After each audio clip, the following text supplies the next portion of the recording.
বন্ধু, তুই বলে সামনে ঘুরতে যেতিস, আমাকে নিয়ে যাবি না নাকি? বন্ধু, না না, তুই যেতে পারবি না, তোর দরকার নেই। তুই কিভাবে যাবি? তোর কি কিছু আছে? আমার তো আছে বেটে, আমি তো যেতে পারবো। আমার নাই মানে? আমার বাপের যা আছে, যা জমিদারিগিরি আছে, সেটা তোর বাপের খুঁজে পাওয়া যাবে। তুই কি বলিস আমাকে? আমি যেতে পারবো না তো তুই যেতে পারবে?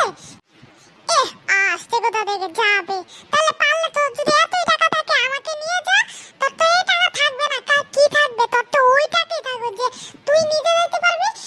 এই পর্যন্ত আমার তো নিয়ে যেতে পারবি না, কারণ তোর তো টাকাই নেই। তুই কি নিয়ে যাবে আমাকে? তুই নিজেই তো কোনো মতে যাবি। কি বলিস? আমি তোকে নিয়ে